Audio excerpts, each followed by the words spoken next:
크고 놀라운 은혜로운 역사가 우리 안에 함께하기를 주님의 이름으로 축복합니다. 이미 앞에서 여러 차례 살펴보면서 지나왔는데요. 이 고린도 교회 교인들의 말씀에 근거한 내용을 보게 되면 이들이 이제 다 같이 이방인이었지만 복음이 증언되어지고 그 전파되어지는 복음에 의해서 예수를 믿기로 그렇게 마음을 먹고 교회 안으로 들어오게 되었습니다. 그러니까 일반적인 의미에서 보게 되면은 신자가 된 것이죠. 그런데 하나님을 믿기로 이렇게 작정하고 교회에 들어와 교회를 다니는 이런 사람들이 되기는 했지만은 말씀을 보면은 아직 성도의 삶으로서는 문제가 있었다는 내용들이지요. 그들은 아직도 세상 유혹에 쉽게 넘어가는 그런 상태였고요. 또 세속에 물들어 살아오던 그런 사상들 때문에 인간을 중심으로 해서 이렇게 분당이 되어지는 그런 상황이 있었다는 얘기입니다. 서로 분리하고 당파를 지어서 분쟁을 하고 그게 심화되다 보니까 고소까지 하고 그래서 재판에서 자신이 이겨보려고 하는 이런 일에까지 이르렀었다는 것을 우리가 앞부분에서 살펴봤습니다. 그런데 문제는 뭐냐면 이런 내용들이 성도의 삶이 아니라는 것이죠. 진정한 교인의 삶이 아니라는 것입니다. 적어도 교회의 신자요 성도라면 그런 문제가 있다면은 이 문제는 교회 안에서 믿음으로 풀어가야 되고 그렇게도 안 되면 교회 재판에 회부되어져야 되고 그래서 거기에서 내려진 결론을 따라서 이제 다 그 앞에 수긍하고 따라가야 되는데 그렇지 않고 그냥 뭔 일이 있으면 세상 법정에다 갖다 고소해가지고 하나님의 교회의 위상을 땅에 떨어뜨리고 하는 이런 일을 그들이 했었다는 얘기입니다. 하나님의 뜻에 어긋난 것이지요. 그 어긋남은 결과적으로 그들의 진정한 변화가 없었다는 얘기가 되는 것이죠. 예수를 믿으면서 말씀에 의하여 또는 성령의 역사에 의해 가지고 어떻게 해요? 자꾸자꾸 성도로서 변화되어야 돼. 새로워져야 돼. 성경이 원하시는 것은 그거 아니겠습니까? 세대 속에서 변화를 일으켜 가지고 그 세속에 물들지 않고 자기를 거룩하게 지켜가고 은혜롭게 하는 이런 일들이 성도의 진정한 승리요 또 우리 하나님께서 영광을 받으시는 그런 모습인 줄로 믿습니다.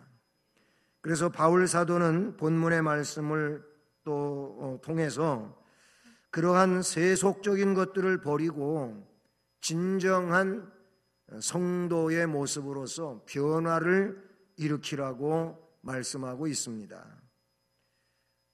말씀에 그래서 9절과 10절 말씀을 보면 여기 불의에 대하여 이야기하고 있어요. 불의한 자들은 하나님의 나라를 유업으로 받지 못할 줄을 알지 못하느냐. 또 10절 마지막에서도 이런 자들은 하나님의 나라를 유업으로 받지 못하리라. 하나님의 나라를 유업으로 받지 못한다고 하는 이 말의 의미가 뭡니까? 이 사람들은 천국을 못 간다는 그런 결론적 얘기잖아요. 그럼 천국을 못 가는 상황이라면 멸망, 형벌의 장소로 갈 수밖에 없다는 겁니다. 왜냐하면 그 불의가 그를 그리로 끌고 가고 있고 거기에서 변화되지 못한다면 그럴 수밖에 없다는 겁니다.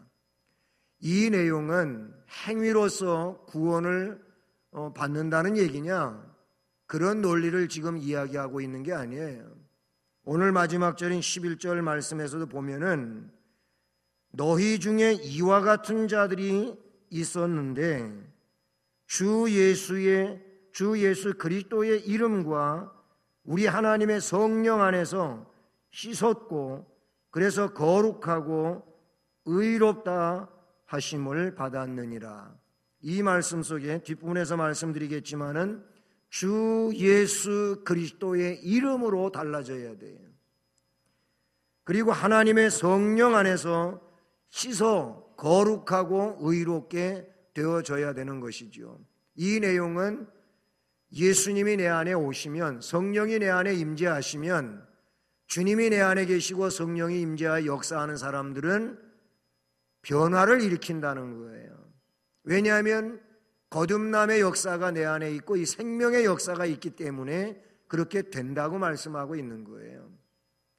그러니까 그 거룩한 역사에 의하여 변화를 일으키기 때문에 이들은 천국 백성으로서 인쳐진 자들이고 부족함이 없다는 것이죠. 그 근원이 어디에 있는 거냐면 주 예수 그리스도입니다. 성령이십니다. 우리 인간적 의지라든지 그런 거에 의해 가지고 변화를 가져와 그래서 행위로 달라져야, 그러니 이것이 행위로 구원받는 얘기가 아니냐, 그렇게 생각하고 이야기하는 사람들도 있을 수 있는데 그게 아닌 거예요. 말씀의 내용을 자세히 보면은 그렇지 않다는 사실이죠. 분명 로마서 12장의 말씀에 또는 8장의 말씀에서 8장과 12장의 말씀에서 보면 그래요. 8장은 7장까지의 내용의 상황과는 완전히 반대 상황인 이 전환의 역사에 대하여 이야기하고 있죠. 그게 뭐냐면 그리스도 예수 안에 있는 사람들은 결코 정죄함이 없다. 예수 안에 있는 사람이 정죄함을 당하지 않는 거예요. 왜 그렇습니까? 그 생명의 성령의 법이 죄와 사망의 법에서 해방시켰기 때문인 거예요. 그럼 그 생명의 성령의 법이, 즉 성령이 그를 그렇게 이끌어 간다는 것이죠. 그러니까 성령의 주도하신 역사 가운데서 그는 변화를 일으키고 달라진다는 이런 말씀을 이야기하고 있다는 사실이죠. 그러므로 성도는 참 변화를 일으켜야 된다라고 볼 수가 있는데 도덕적 성품도 변화되어야 될 줄로 믿습니다. 참된 변화는 입으로만 되뇌이고 또 아니면 입으로만 말할 줄 안다고 떠든다고 그 사람이 참된 변화가 있는 게 아니에요. 그러니까 입으로 이야기한다고 그 사람의 진정한 변화가 있느냐, 그게 아니고 행위가 내가 이렇게 달라졌습니다, 내가 새로워졌습니다, 나는 이렇게 변화되었습니다, 그 행위가 입증하는 거예요. 그 내용은 야고보서에서 너무나도 자세하게 밝혀주고 있지 않습니까? 너는 입으로만 자꾸 자신의 믿음이 대단한 것처럼 이야기하고 있는데 살아있는 너의 그 입으로 말하는 믿음을 나한테 보여줘라. 나는 내 행위로서 내 이 생명의 믿음을, 능력의 믿음을 보여주겠다, 이렇게 말하고 있는 거예요. 그러니까 살아있는 믿음, 생명의 믿음은 입으로 말한다고 해서 되는 게 아니고 삶으로 말할 수 있어야 된다, 그런 얘기예요. 정말 하나님이 기뻐하시는 예배의 삶은 우리의 일상적 삶의 내용을 가지고 주님 앞에 오는 거지 않습니까? 설사 거기에 좀 부족함이 있고 연약함이 있고 하나님이 용납하시기에는 부적절한 것이 있다면 우리는 주님을 의지하고 회개하는 심령으로 주님 앞에 오는 거예요. 그렇지 않습니까? 그게 우리 주님이 원하시는 내용이란 말입니다.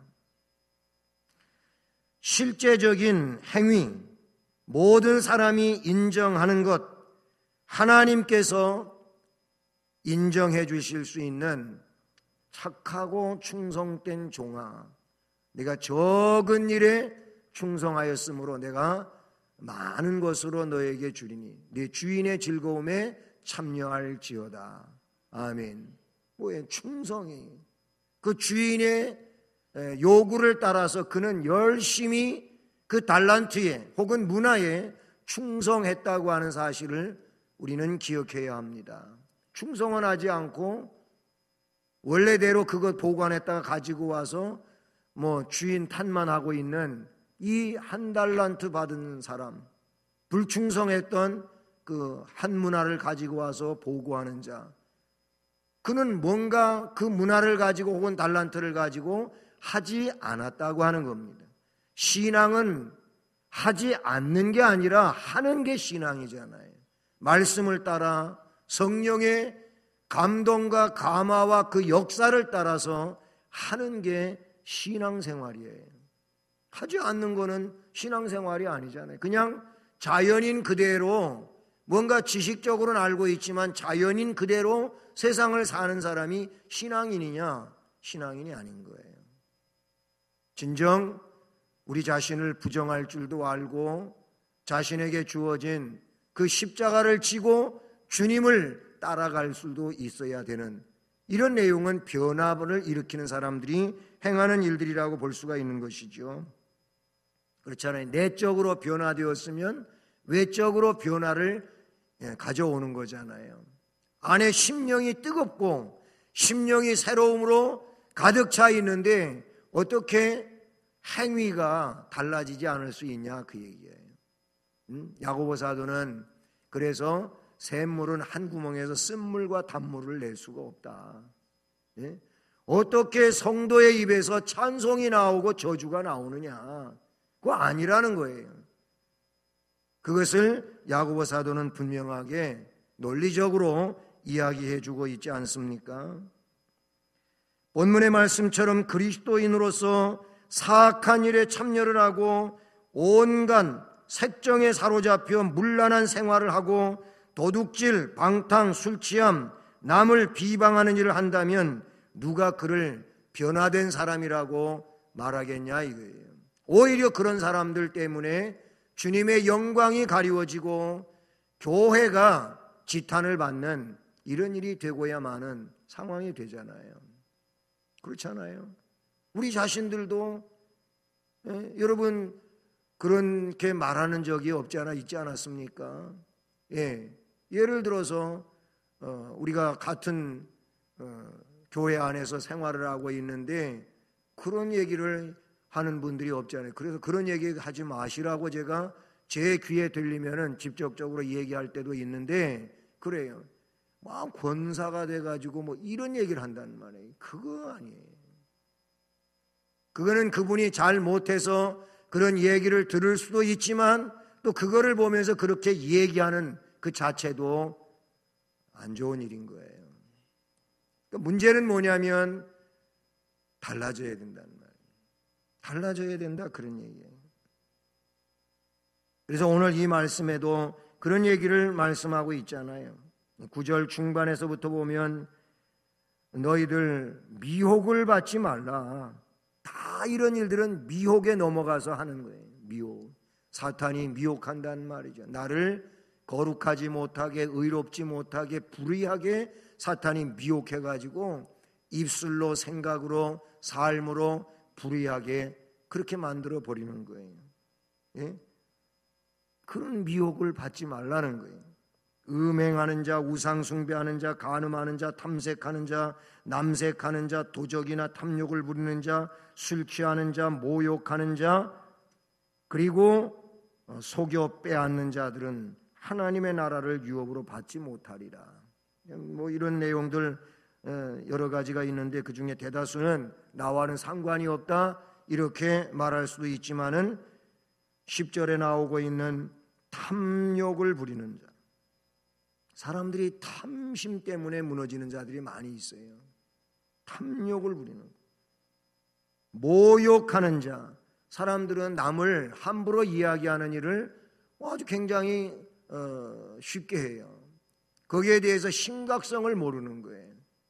근데 요한계시록에도 보면은 그 성 안에 들어올 수 없는 자, 성 밖으로 내쳐지는 자에 대해 이야기할 때 거기 이상하게도 거짓말은 꼭 들어가 있어요. 거짓말하는 자 못 들어간다. 이런 오늘 말씀에 나오는 이런 내용들도 나오지만은 그 말이 거의 말미에 가서 꼭 붙어 있어요. 사람들이 거짓말을 자기도 모르게 하고 의도적으로 하는 사람들도 있어요. 그게 큰 내용이든 작은 내용이든 이건 아예 뿌리부터 뽑아버려야 되는 그런 내용이라고 볼 수가 있는 거예요. 자기가 불리하면 여기에서 한 말하고 저기서 말하고 말이 다르니까 이 다르다고 하는 건 거짓말이에요. 여기에서 한 말이든 저기에서 한 말이든 뭔가 거짓말이 되는 거예요. 그렇게 하면 안 된단 말이에요. 이거는 신실성의 문제가 된다고 볼 수가 있어요. 왜 그렇습니까? 도덕적 성품의 변화를 못 일으키기 때문에 그렇다고 볼 수가 있는 거예요. 그렇다고 성령의 역사가 약한 겁니까? 강함에도 불구하고 그 성령의 역사하심을 받아들이지 않는, 따르지 않는 이런 상황이 된다고 볼 수가 있어요. 여러분 야고보서 3장 말씀 한번 찾아보시겠습니까? 야고보서 3장 13절로 18절입니다. 13절부터 18절 같이 쭉 봉독해 보십니다. 시작. 너희 중에 지혜와 총명이 있는 자가 누구냐? 그는 선행으로 말미암아 지혜의 온유함으로 그 행함을 보일지니라. 그러나 너희 마음속에 독한 시기와 다툼이 있으면 자랑하지 말라. 진리를 거슬러 거짓말하지 말라. 이러한 지혜는 위로부터 내려온 것이 아니요 땅 위의 것이요 정욕의 것이요 귀신의 것이니 시기와 다툼이 있는 곳에는 혼란과 모든 악한 일이 있습니다. 오직 위로부터 난 지혜는 첫째 성결하고 다음에 화평하고 관용하고 양순하며 긍휼과 선한 열매가 가득하고 편견과 거짓이 없나니 화평하게 하는 자들은 화평으로 심어 의의 열매를 거두느니라. 아멘. 여기 말씀에 보면은 땅 위의 지혜, 위로부터 내려온 게 아니라 그랬어요. 땅 위의 지혜요 정욕의 것이요 귀신의 것으로서의 지혜를 말하는데 그게 어떤 것들입니까? 독한 시기, 다툼 또는 진리를 거스러 거짓말하는 내용이라고 말하고 있어요. 시기와 다툼이 있는 곳에는 혼란과 모든 악한 일이 있습니다. 귀신의 것을 가지고 살면서도 이게 마치 신자의 삶인 것처럼 그렇게 생각하고 있으면 이건 너무나도 큰 착각이잖아요. 오직 위로부터 난 지혜는 첫째 성결하고 다음에 화평하고 관용하고 양순하며 긍휼과 선한 열매가 가득하고 편견과 거짓이 없나니. 할렐루야. 이게 위로부터는 하나님께로부터 온 지혜예요. 성령의 역사로 말미암는 그런 지혜인 줄로 믿습니다. 그래서 불의한 자의 삶을 버리는 일은 이 도덕적인 우리 안에 성품이 변화가 일어나야 된다, 그런 얘기가 되는 것이죠. 삭개오가 주님 만나고 주님 모시고 한 끼 식사하면서 은혜 받고 그가 그 짧은 순간에 온전히 변화를 일으켜가지고 진정한 회개를 하고 그래서 이 사람도 아브라함의 자손이라고 하는 이런 놀라운 복을 받지 않습니까? 회개하고 새로워져야 해요. 그렇게 돼야 될 줄로 믿습니다. 이런 변화가 내 내적 변화가 일어남으로 외적인 삶의 변화를 일으켜야 되겠고요. 그리고 이런 변화는 그리스도의 구속으로 인한 뿌리를 두고 있다는 사실이죠. 그래서 오늘 말씀의 11절에 너희 중에 이와 같은 자들이 있었는데 주 예수 그리스도의 이름, 그 이름으로 변화가 되었던 것이죠. 그렇습니다. 참된 변화는 예수 그리스도의 구속의 은혜에서 기인되는 내용인 줄로 믿습니다. 그러니까 자신의 의지에 따라 변화를 일으키는 것이 아니고 그리스도의 구속으로 변화를 일으켜야 된다는 사실입니다. 그 같은 변화를 얻기 위해서 성도는 그리스도의 이름으로 그리고 하나님의 성령에 깨끗이 씻김을 받아야 된다고 말씀해 주고 있다는 사실이죠. 우리 이 개정판 성경이 만들어지고 찬송가가 조금씩 달라지면서 316장 찬송이 먼저 통일 찬송가에 없던 찬송이 만들어져서 들어와 있어요. 이게 복음 찬송에 있었던 내용이죠. 아시는 분도 계시겠습니다만 주여 나의 생명 나의 정성 드립니다. 그 2절인데요. 주여 나의 가진 모든 보화 드립니다. 아무리 나 혼자서 몸부림쳐봐도 우리들의 힘만으로는 어찌할 수 없어 주만 의지합니다. 주 의지합니다. 성령으로 거듭남 주시옵소서.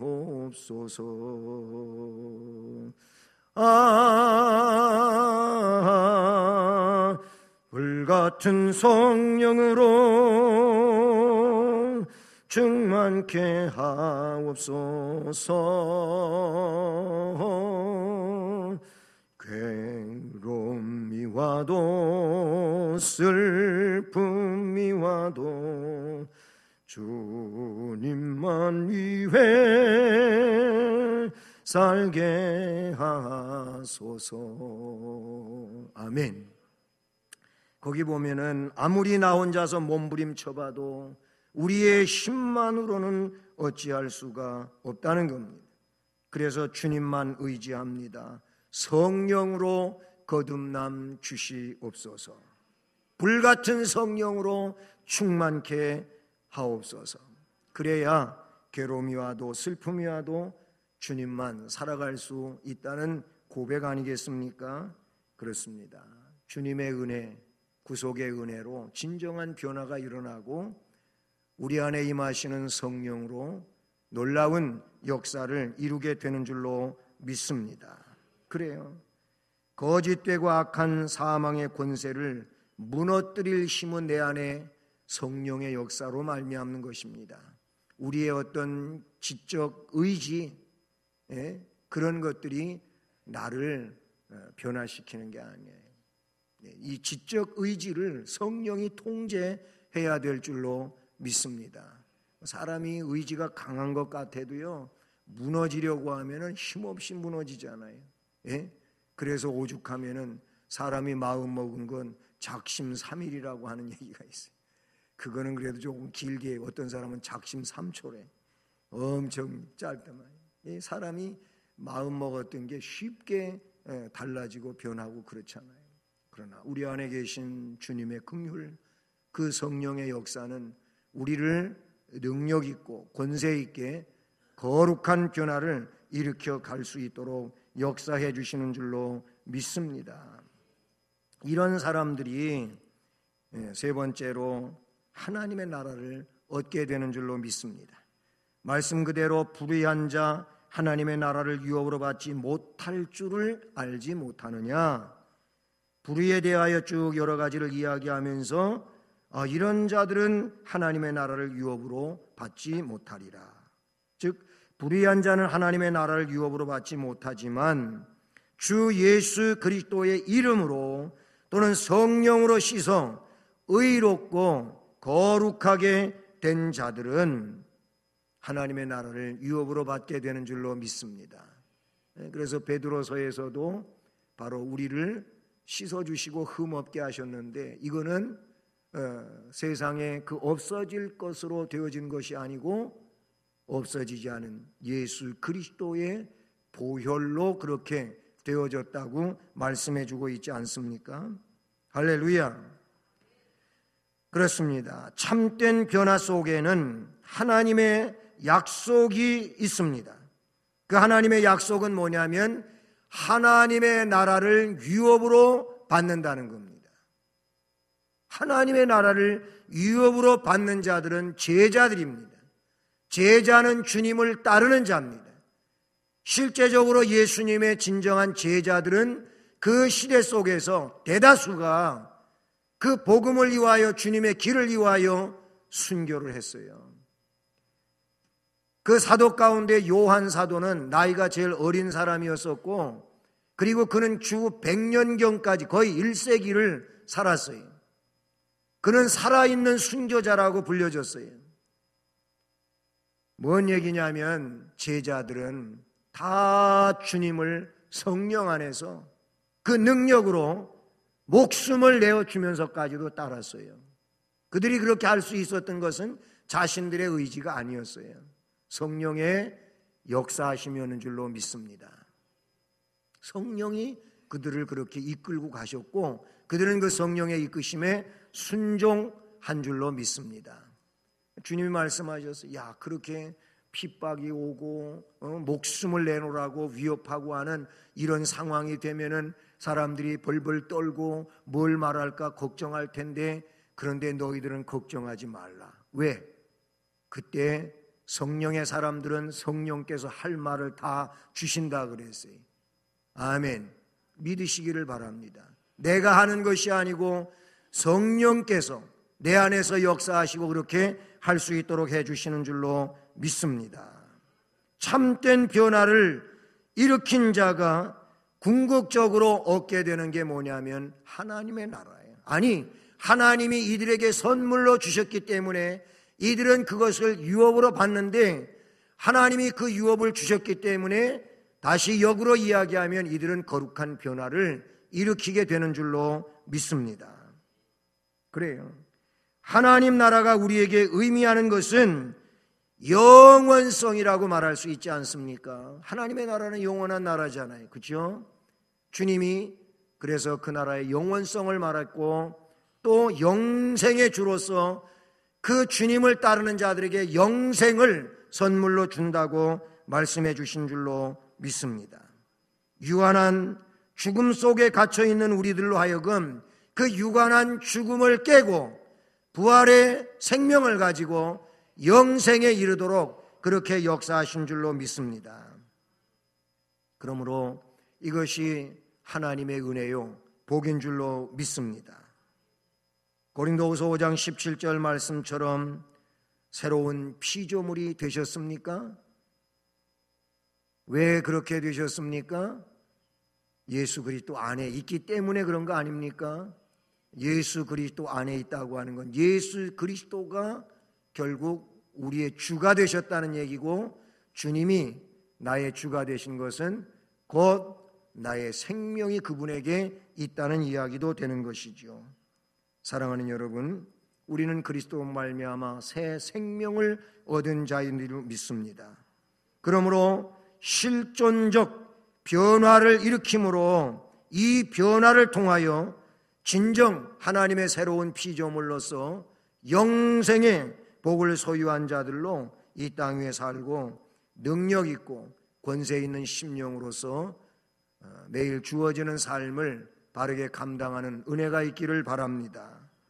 모쪼록 주 예수 그리스도의 이름과 성령의 역사로 인하여 불의를 버리고 거룩하고 의롭게 돼서 하나님의 나라를 유업으로 받은 복된 심령으로서 능력 있고 권세 있고, 그래서 행복하고 기쁘고 권세 있게 살아가는 우리 모두가 되기를 주님의 이름으로 축복합니다.